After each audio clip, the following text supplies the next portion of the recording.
వెళ్ళాడు వెనకాల. ఎవరో పౌలు గారిని దేవుడు ఎన్నుకున్నాడు. పౌలు వెళ్ళి మీరు విశ్వసించినప్పుడు పరిశుద్ధాత్మ పొందారు అని అడిగితే పరిశుద్ధాత్మ ఉన్న సంగతే మాకు తెలియదు అన్నారు వాడు. మరి బాప్తిస్మం ఎలా పొందారయ్యా అని అడిగాడు. మా యోహాను బాప్తిస్మం యేసు ప్రభుకే ఇచ్చాడు యోహాను గారు. ఆ బాప్తిస్మం చాలా గొప్పదనుకున్నారు, బోధించారు, చెప్పారు. కానీ పౌలు అన్నాడు, యోహానే నా వెనకాల వచ్చేవాడిని నమ్మండి అయ్యా అని చెప్పాడు కదయ్యా. యోహానే నా వెనకాల వచ్చేవాడు గొప్పవాడని చెప్పాడు. ఆయన నమ్ముకోమని ప్రకటిస్తే మీరు యోహాను బాప్తిస్మం అంటారు, పనికిరాదని చెప్పగా యేసుక్రీస్తు నామంలో వారు మరలా బాప్తిస్మం పొందారు. అందరూ చేతులెత్తి స్తోత్రం చెప్తాం. వారు ముందు పొందారు బాప్తిస్మం, యోహాను బాప్తిస్మం.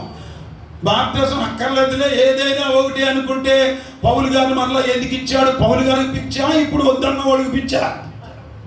అందరూ చేతులెత్తి స్తోత్రం చెప్తాం. హల్లెలూయా.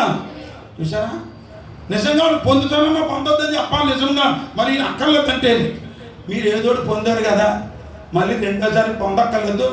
మీరు ఎలా పరిశుద్ధాత్మ వచ్చేంత ప్రార్థన చేసేస్తాను మేము ఏదైనా అనలేదు. ఆయన పరిశుద్ధాత్మ సంగతి తెలియదు అన్నారు వాళ్ళు. మరి తెలియకపోతే మరి బాప్తిస్మం ఎలా పొందారని అడిగాడు. యోహాను బాప్తిస్మం అది పనికిరాదు, అది ఆత్మ సంబంధమైనది కాదు. పరిశుద్ధాత్మ మీకు తెలియాలి అంటే, పొందాలి అంటే మారు మనసు పొందిన ప్రతి వాడు యేసుక్రీస్తు నామములో బాప్తిస్మం పొందాలి. అప్పుడు పరిశుద్ధాత్మ వరం పొందుతారని ఆ విషయాన్ని తెలియజేసినప్పుడు పౌలు గారి దగ్గర మరలా బాప్తిస్మం పొందారు. అప్పుడు వారి మీద చేతులెత్తి ప్రార్థన చేస్తే పరిశుద్ధాత్మ వచ్చింది. అప్పుడు నిజపరలోకి వచ్చారు. దేవుని స్తోత్రం కలుగుగాక. అది సత్యం. ఆ రకముగా నిజమైన బాప్తిస్మాన్ని ఖచ్చితంగా పౌలు పొందాడు. యూదుడైనా సరే పౌలు యేసు నామములో పొందాడు. అననీయ ద్వారా,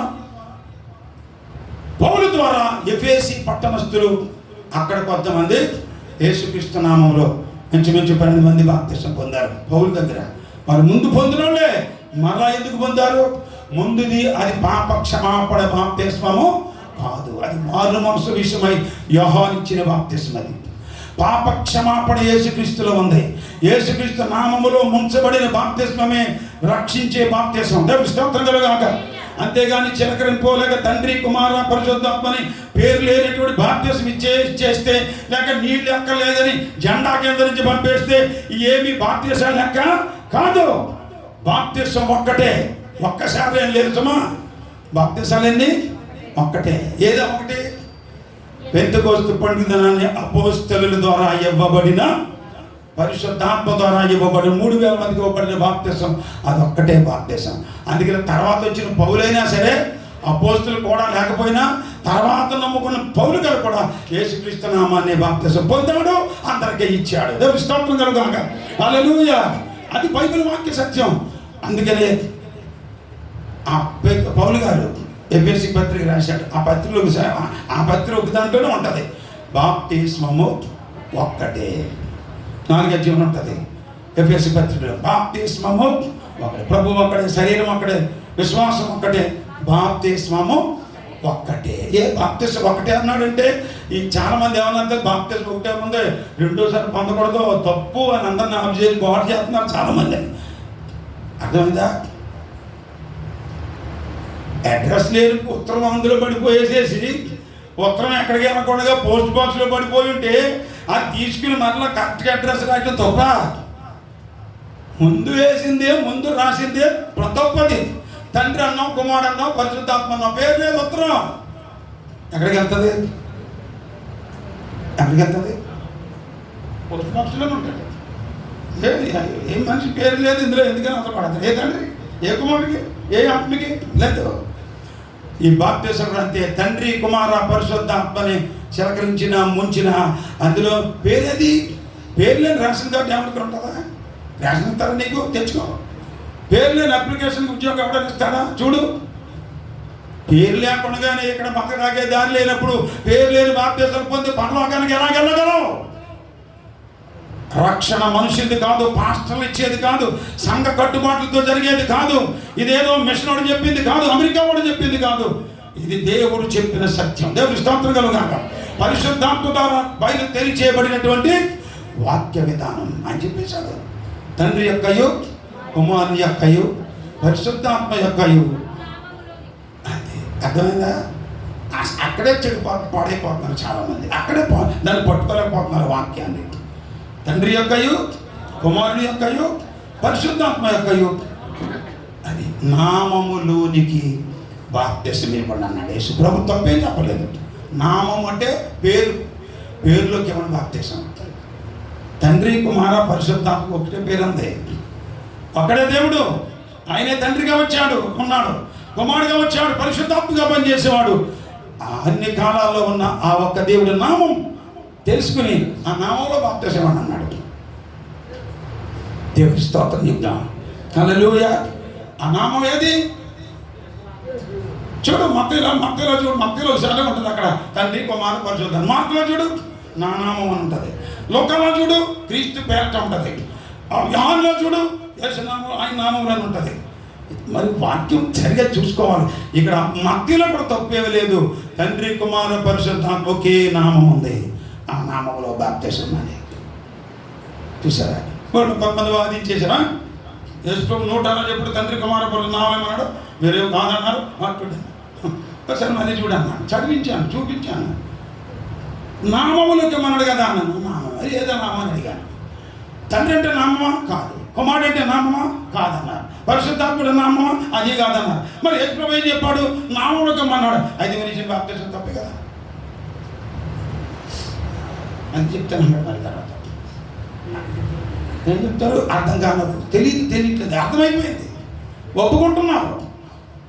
నామములోనికి బాప్తిసం అంటే అది పరిశుద్ధాత్మ వచ్చినప్పుడు పెంతెకొస్తు దినాన్ని ఆ నామాన్ని తేటగా ఆత్మ సర్వశక్తులకు తీసుకెళ్ళిపోయాడు. ఆ నామం ఏది? మారు మనసు పొందిన వాళ్ళందరికీ పాప క్షమాపణ నిమిత్తం ప్రతివాడు ఏం చేయమని? యేసుక్రీస్తు. యేసుక్రీస్తు అన్నది నామం. తండ్రి అన్నది నామం కాదు, కుమారుడు అంటే నామం కాదు, పరిశుద్ధాత్మ నామం కాదు. యేసు ప్రభు ఏం చెప్పాడు? 106 తండ్రి, కుమార, పరిశుద్ధాత్మక నామం ఉంది. ఆ నామంలోకి ఇవ్వడం బాప్తిసం.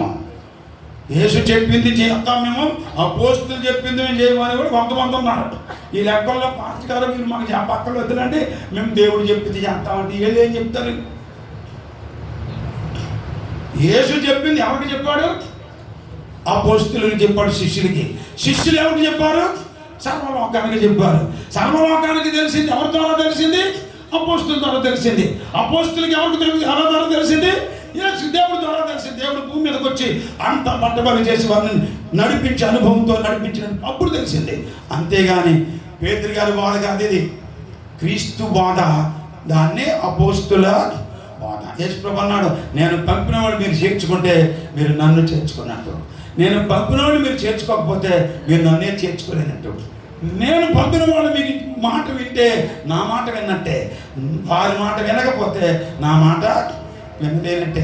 ఈ వాక్యాలు తెలియక పాపం చాలామంది ఈ తప్పుడు బోధన సర్దుకోవడానికి, సమర్థించుకోవడానికి మేము యేసు ప్రభు చెప్పింది చేద్దాం, నేను పేతురు గారు చెప్పింది మేము చేయమంటున్నారు. అలాగే చేయి. ఎక్కడ పోతారో చూద్దాం తర్వాత.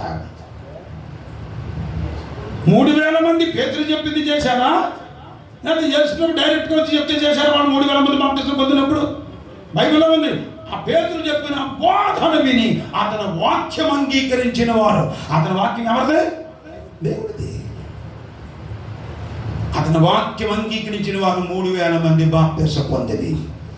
ఒక దైవ సేవకుడు వాక్యాన్ని బోధిస్తుంటే అది బైబిల్లో వాక్యం సత్యం, అది ప్రవచనపూర్వకమైన వాక్యం అయితే, అది నిజమైతే, ఆ వాక్యానికి లోబడి రక్షణ పొందితే దేవుడి మాటని విన్నట్టే. అంత దేవుడి స్తోత్రం కలగాల.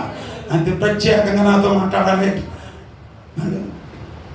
పేతురు గారితో మాట్లాడినట్టు, పౌలు గారితో మాట్లాడాలని చూస్తే ఆయన మాట్లాడ్డా నువ్వు అలాగే ఉండిపోతావు.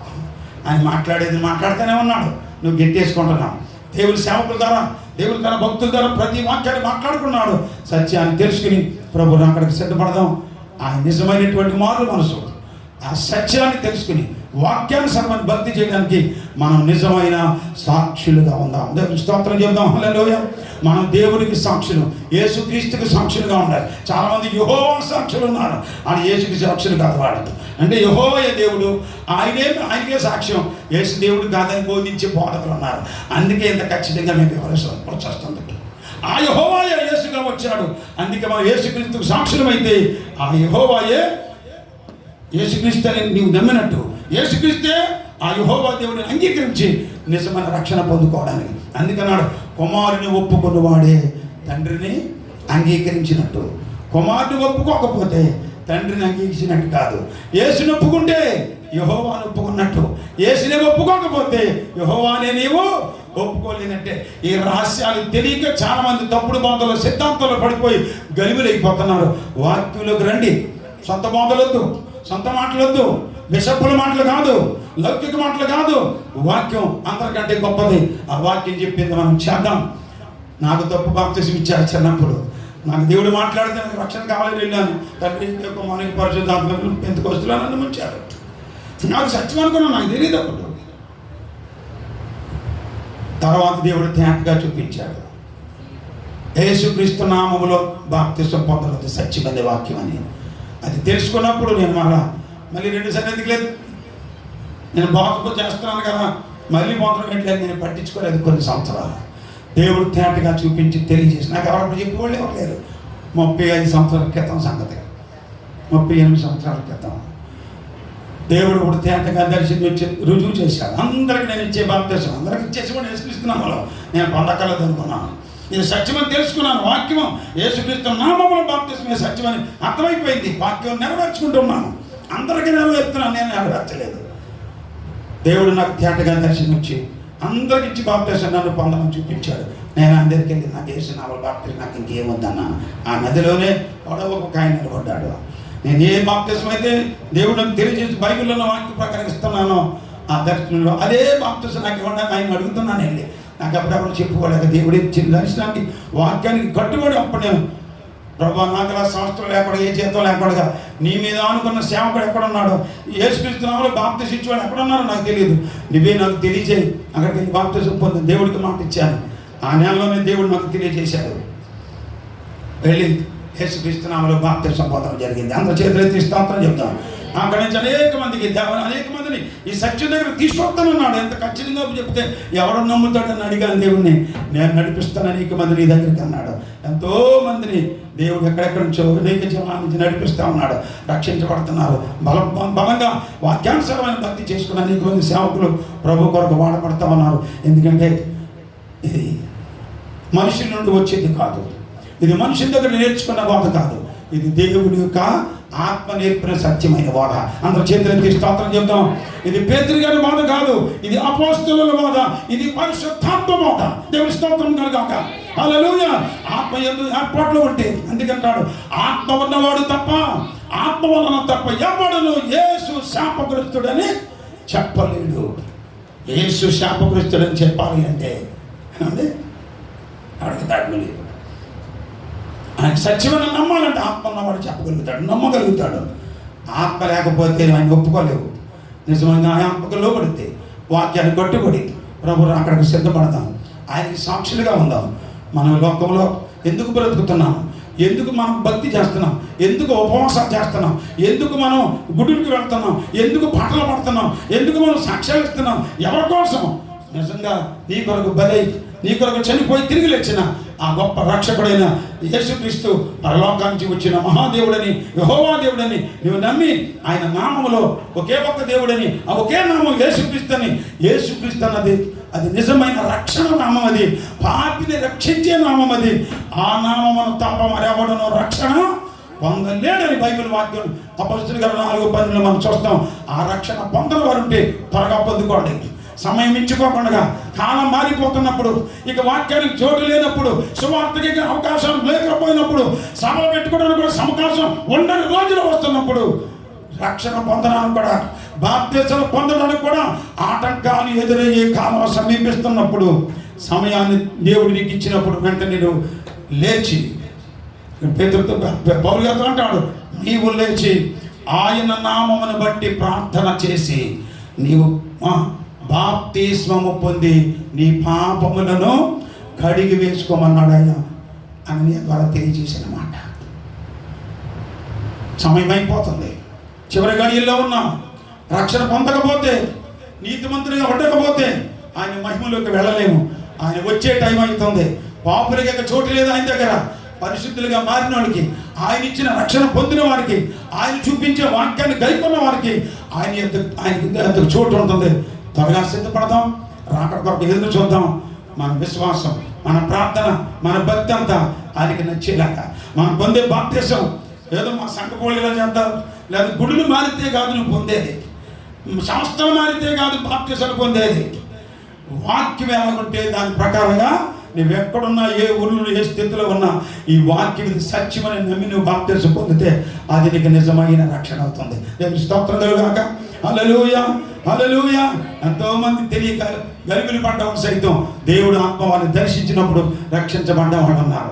ఎంతోమంది తెలియక అదైనా ఒకటి, ఇదైనా ఒకటి, ఎన్నైనా ఒకటి అనుకున్న వాళ్ళు ఉన్నారు. లేదు, ఎఫెసీ పట్టణస్తులకి పత్రిక రాశాడు పౌలు గారు, బాప్తిసం ఒక్కటే అని. ఎందుకు? 2 సార్లు అని పొందారు కాబట్టి. ఈ సంగతి చాలామందికి తెలియక బాప్తిసం ఒకసారి పొందాలి, 2సారి పొందకూడదు అని చాలామందిని గలిబిలి చేస్తున్నారు. అర్థం తెలియకపోతే తెలుసుకోవాలి. కానీ అసలు పత్రిక రాసింది ఎవరికే? 2 సార్లు బాప్తిసం పొందినోడికి రాశాడు ఆయన. 2 సార్లు, రెండోసారి బాప్తిసం ఇచ్చినోడికి రాశాడు ఈయన ఎఫెసీయులకి. ఎఫెసీయులారా, బాప్తిసం ఒక్కటే సుమా. మీరు ముందు పొందిన బాప్తిసం సత్యమైంది కాదు. మేము 2 పొందాం, మీరు 2 వేసి పొందవచ్చు, 3 వేసి పొందవచ్చు అని చెప్తారేమో సాక్ష్యం. వద్దొద్దు, బాప్తిసం ఒకటే ఉంది. మీరు ముందు పొందింది బాప్తిసం లెక్కేసుకోవద్దు, అది బాప్తిసం కాదు. ఇదిగో నిజంగా నిజమైన బాప్తిసం మీరు పొందింది యేసుక్రీస్తు నామములో పొందింది ఒక్కటే బాప్తిసం. నువ్వు 7 సార్లు పొందినా యేసుక్రీస్తు నామములో పొందకపోతే ఆ బాప్తిసాలేవి కూడా లెక్కలేనివి కావు. యేసుక్రీస్తు నామములో సత్యమైన బాప్తిసం పొందితే నువ్వు మరలా బాప్తిసం పొందక్కర్లేదు, అది వాక్యానుసారమైన బాప్తిసం అవుతున్నప్పుడు. అంత దేవుని స్తోత్రం చెప్తాం. హల్లెలూయా. చూసారా, అది వాక్య సత్యాన్ని గౌరవించండి, తెలుసుకోండి. ఆయన కొరకు సాక్షులుగా ఉందాం. మనకు కనబడుతున్నాడు, దర్శనాలు ఇస్తున్నాడు, మాట్లాడుతున్నాడు, మేలు చేస్తున్నాడు, ఉపకారాలు చేస్తున్నాడు, బ్రతికెళ్తున్నాడు, రోగాలు బాగు చేస్తున్నాడు. ఎందుకు అనుకున్నావు? ఆయన నామాన్ని నీవు సాక్షిగా ఉండాలి. ఆయన నామం కొరకు నువ్వు శ్రమలు అనుభవించాలి. ఆయన నామాన్ని నువ్వు ప్రకటించాలి. ఆయన గొప్ప దేవుడు, పరిశుద్ధుడు, చెడుతనము లేని వాడని నువ్వు అందరికీ ప్రసిద్ధి, ఆయన్ని ప్రసిద్ధి చేయాలి.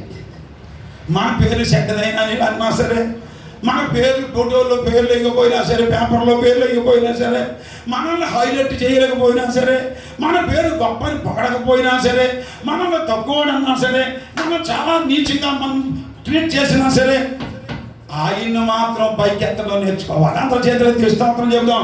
మన పేరు కాదు కావలసింది పైకి, ఆయన పేరు పైకెత్తితే ఆయన అన్నాడు, నన్ను ఘనపరచు వారిని నేను ఘనపరచెదను, నన్ను తృణీకరించే వారిని నేను తృణీకరిస్తాను. దేవుని కనపరచడం నేర్చుకుందాం. ఆయన సాక్షులుగా ఉందాం. నీ ఇంట్లో సాక్ష్యం ఎలా ఉంది, నీ కుటుంబంలో సాక్ష్యం ఎలా ఉంది, నీ గ్రామంలో సాక్ష్యం ఎలా ఉంది, ఇతరుల దగ్గర నీ సాక్ష్యం ఎలా ఉంది, నీ భర్త దగ్గర నీ సాక్ష్యం ఎలా ఉంది, నీ భార్య దగ్గర నీ సాక్ష్యం ఎలా ఉంది, నువ్వు ఎలా దేవుడు ఎదురు కనపరుచుకుంటున్నావు. సాక్ష్యం కరెక్ట్గా ఉండాలి. సాకులు కాదు చెప్పడం, ఉన్నాయి లేని కాదు చెప్పుకొని తిరగడం. నీవు హృదయంలో ఉన్న నిజమైనటువంటి దేవుడి ద్వారా నీవు అనుభవించిన కన్న వాటిని, విన్న వాటిని, ఆయన గురించి నువ్వు తెలుసుకున్న ప్రతి అనుభవపూర్వకమైన కార్యాలన్నీ నువ్వేం చేయాలి? లోకమందు అధికారులు ఎదుట, రాజులు ఎదుట, పెద్దల ఎదుట, ఇశ్రాయేలు ఎదుట, అన్యజనుల ఎదుట నువ్వు సాక్షిగా ఉండటం నేర్చుకో. ఇంట్లోకే సాక్ష్యం చెప్పకపోతే ఇందులో ఏం సాక్ష్యం చెప్పగలరా?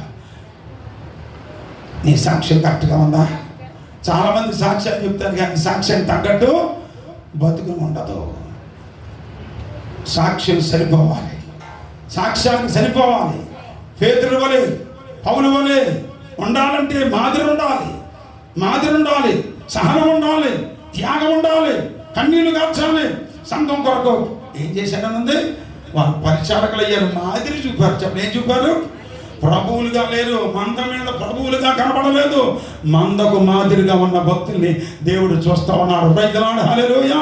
ఆ వాక్యాన్ని గౌరవించి నేను చేశాను, అందరినీ ఇది సత్యమని చూపించి దారి చూపిస్తా ఉన్నాను.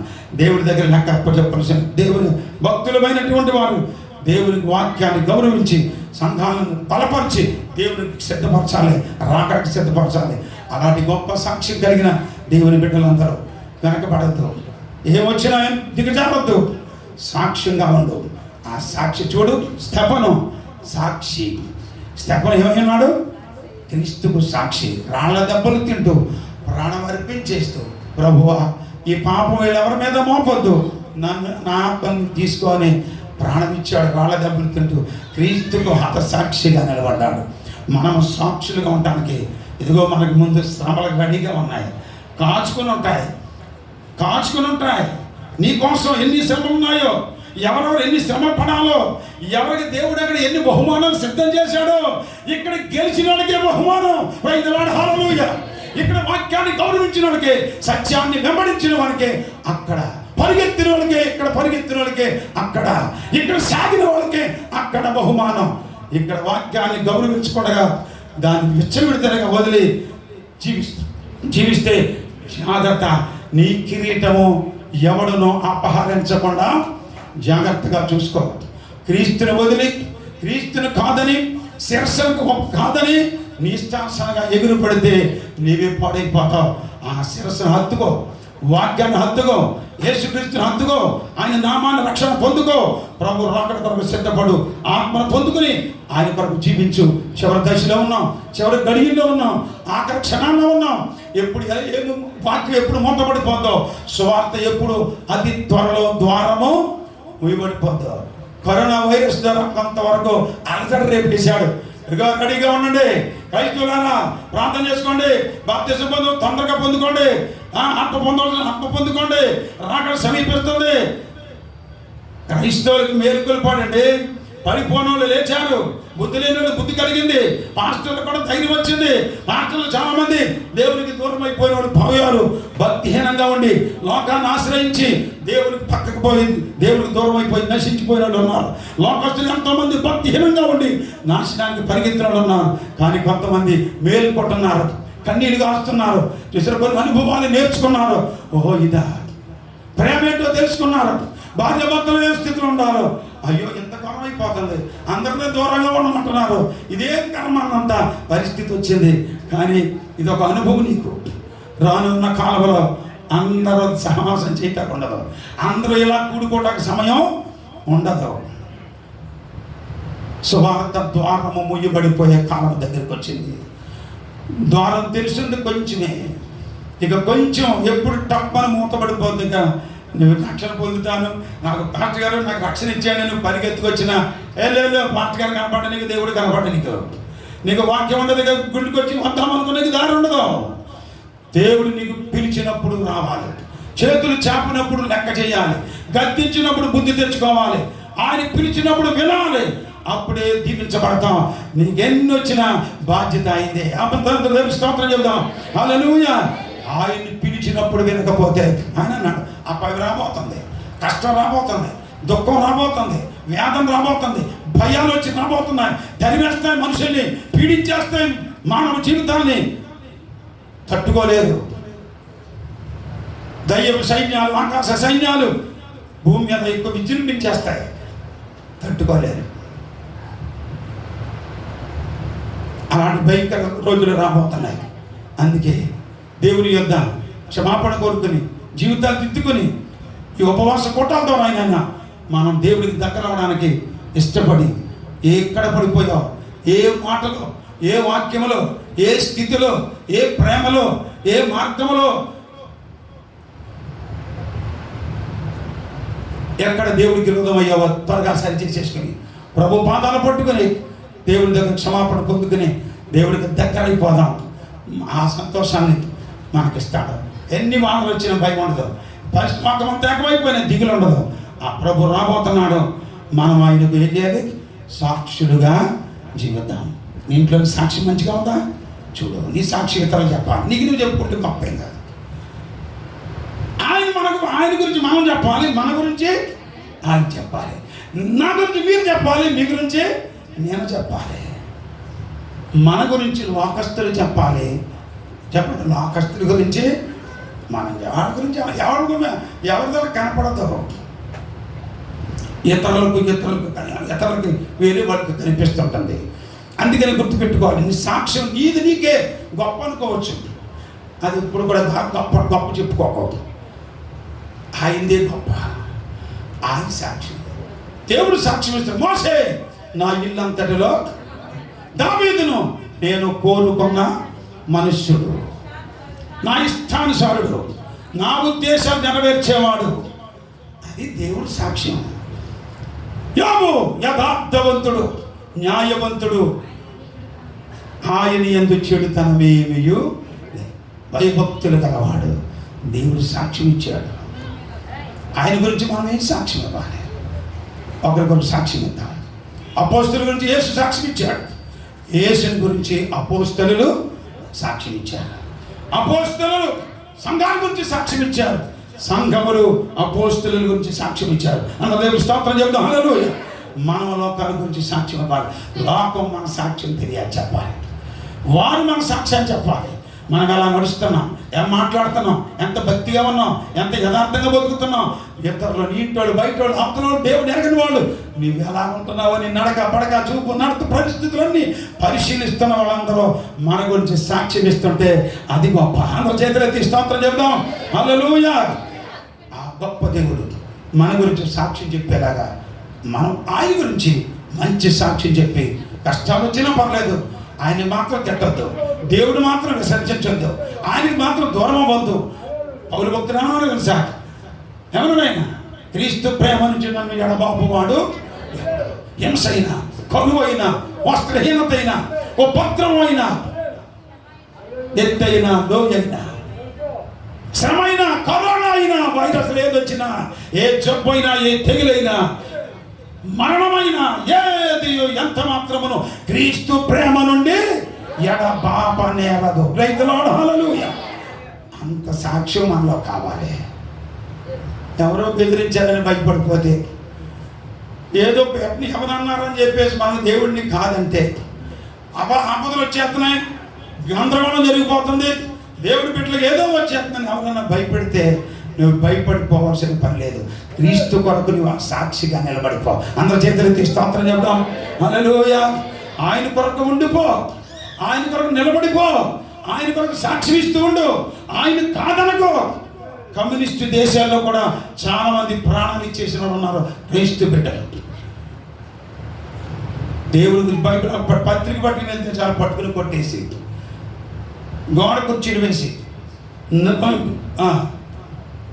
వంపి, కొట్టి, హింస పెట్టి, జైల్లో పెట్టి, చాలా హింసలు పెట్టారు అన్నాడు. జైలుకి వెళ్ళినా సరే క్రీస్తుని వదిలిపెట్టనన్నారు వాళ్ళు. స్త్రీలు, పురుషులు కూడా ఎంత బలంగా నిలబడ్డారు. ఈ చివరి కాలం వచ్చేటప్పటికి భ్రష్టులు అయిపోతున్నారు. ఎవరు కూడా ధైర్యంగా నిలబడడానికి ధైర్యం చావట్లేదు. భయపడకో. వైరస్ నిర్ణయం చేయదు. ఏ శక్తి కూడా మనల్ని చేయడానికి సరిపోదు. అవన్నీ మనం తరుగుతాయంటే. ఇశ్రాయేలీలు తరవలేదా? ఈజిప్టీలు తరిగిన వాళ్ళు ఏమైపోయారు చెప్పండి? ఎర్ర సముద్రంలో కొలిగిపోయారు. నిన్ను తరిగితే, నిన్ను ఎవరైనా ఇబ్బంది పెట్టే స్థితి వస్తే ఆయా వారిని తరిమేస్తాడు. అందరి చేతులు స్తోత్రం చెప్తాం. ఆయన ఊరుకోడు. నీవు ఆయన సాక్షిగా ఉంటేనే పని చేస్తాడు. నువ్వు సాక్షి తప్పితే, ఆయన కొరకు నిలబడకపోతే, ఎటువంటి నువ్వు ఊగిపోతే ఆయన నిన్ను లెక్క చేయలేమో. ఆయన చేతిలో ఉండు, ఆయన బిడ్డగా ఉండు, ఆయన సాక్షిగా ఉండు, ఆయనకు పరిచారకుడిగా ఉండు, పరిచారకురాలుగా ఉండు. నమ్మకంగా జీవించు. త్వరగా రాబోతున్న ప్రభు నీకు బహుమానం ఇస్తాడు.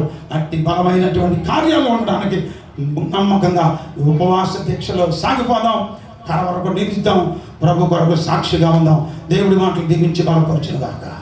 ప్రార్థన చేసుకుందాం. హల్లెలూయా, హల్లెలూయా, హల్లెలూయా, హల్లెలూయా, హల్లెలూయా, హల్లెలూయా, హల్లెలూయా. స్తోత్రం, స్తోత్రం, స్తోత్రం.